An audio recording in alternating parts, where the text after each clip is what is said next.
a related development. Iran's Foreign Minister Abbas Araghchi says Tehran will not accept pressure over uranium enrichment. Speaking in a recorded statement, he said Iran has the legal right to enrich uranium and will not give up that because of foreign concerns. He called for demands to halt enrichment, a form of domination. This comes as the UN nuclear watchdog says Iran carried out undeclared nuclear activities at 3 different sites. The agency's report also confirms a sharp rise in Iran's stock of uranium enriched to 60%. That level is close to weapons graded, and the report now says Iran now holds enough material for multiple nuclear bombs if enriched further. Western powers plan to table a resolution at the IAEA board meeting next week. Iran denounces the report as political and unbalanced. Iran strongly rejects the latest IAEA report, blaming Israel for providing misleading information to the agency. Tehran calls the report politically motivated and accuses the IAEA of relying on unreliable sources from the Israeli regime. Meanwhile, Iran has warned of retaliation if European nations use a UN report to reimpose sanctions. Tehran has increased highly enriched uranium production. Iran's foreign minister urged the UN nuclear chief to prevent political abuse of reports. Britain, France and Germany have expressed security concerns over Iran's program. We're now joined by Keith Vaz, who is a former UK minister and is located in London, to discuss this in further detail. Keith, thank you very much for joining us. This has obviously been a developing situation, one of Donald Trump's many projects, along with obviously the negotiations in many conflicts. But this is a bit of a look into the future. Iran has been developing, enriching its uranium, which it insists is for peaceful purposes only. It says it will not give up that right to enrich uranium. What are your thoughts about how this situation is developing? It's obviously two opposite nations, Iran and the US, very conflicting. What are your views on how these negotiations are going? Good morning, Thomas from London. You're always going to get a different approach on issues to do with Iran because of the long-standing antagonism of Israel to Iran. And as we know, Israel is the closest ally of the United States in the region. So although Iran is saying very clearly that it is not using any enrichment for anything other than domestic purposes, the accusation that has been made by Benjamin Netanyahu is that in fact it will be used as part of their stockpile for external aggression. So that is not new. This is something that has been going on for many, many years since the shift in emphasis made by former President Obama. As we all know, that administration, this is pre-Biden, the last administration of President Obama, started a dialogue with the Iranians, shifted the policy, and now it appears to have been shifted back by 360 degrees. So both sides are making accusations against the other, which are denied by each of the countries. And Iran is being very clear that it's not an enrichment for external aggression. It's not of the level that the inspectors have said, but it's a much lower level, and it's to be used domestically rather than externally. So that's where you have the impasse.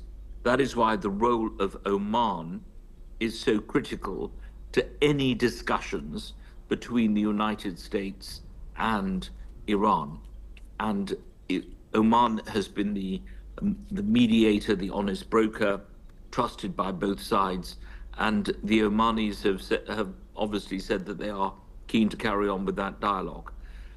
President Trump, incidentally, only yesterday said he thought that a deal was close between Iran and the United States.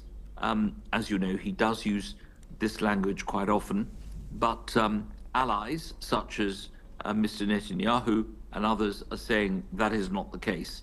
So we will need to know exactly how close this deal is at some stage, and we will have to rely on the mediator, the envoy that has been appointed by President Trump to try and deal with these matters.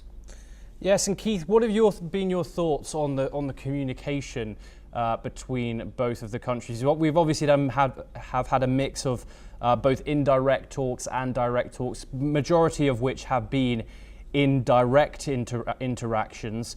We've also have Donald Trump's unique style of putting out truth social posts, some of which have been rather threatening in their language and giving Iran multiple ultimatums and timelines that aggression will occur if no deal is reached. We've also had reports of Israel wanting for them to take military action against Tehran. What has been your thoughts on how both sides have communicated with each other? Yes, I mean, as you said, Thomas, correctly, that you're always going to get this in any discussion to do with Iran.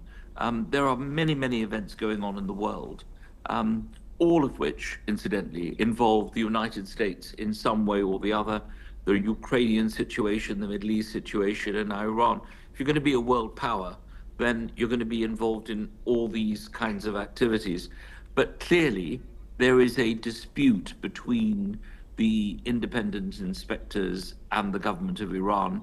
And these are factual points that can actually be dealt with quite straightforwardly. And therefore, one would have thought it's quite easy for that verification process to be ongoing. Nobody wants a repetition of what happened in Iraq, where people were certifying that there were weapons of mass destruction, wars were declared, and at the end of the day, in fact, they found out that that was not true. I remember that very well from my time in Parliament in Britain. So it's very important that you get a strong factual basis to the discussion, as opposed to the political rhetoric that's always going to be around the Iranian situation. After all, this is the only country in the Middle East that is seen to be hostile to the United States. Yemen, of course, is another such country, but it's in a different ballpark to Iran in terms of the kinds of weapons and the kinds of capabilities they have. So it is important to verify, get the facts, include the Omanis in this, and make sure that before you have any more ramping up of the rhetoric, you have clear, precise facts that people can deal with, and then have the negotiations. I'm with you on this. I think President Trump would like nothing more than to be the first US president to fly to Tehran and to broker some kind of deal. After all, he did this with North Korea, rather enjoyed it. And I'm sure he's going to try and do it again. So that's where he wants to end up. I don't think he particularly wants to be aggressive. He really does want to end up there. So I think that we need to get the factual basis to allow him to do that. Keith, unfortunately we don't have much time, but I did want to get these last question in. Iran accuses the IAEA of being politically influenced, particularly by Israel. How credible are such claims, and what does this mean for the role going forward? And also, what teeth does the IAEA really have if Iran continues to reject inspections or resolutions? Well, that is why mediation is so important. That is why we need the Omanis to be on board, because I think that they will continue to say no. They will continue to state that this is something that is being done by the state of Israel, and their antagonism to Benjamin Netanyahu is well known. This is not being reported for the first time ever. They don't like each other. And they don't trust each other, and they don't believe each other. So it's all very well trying to get colour into this issue by saying one side supports it or the other.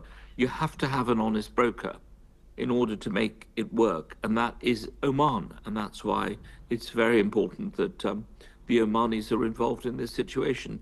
I'm very surprised that President Trump did not go to Oman on his recent trip to the Middle East. But it's important that they are included in everything because they are trusted by all sides. And that trust is very precious in a situation like the Middle East. Keith Vaz, thank you very much for joining us. Always an absolute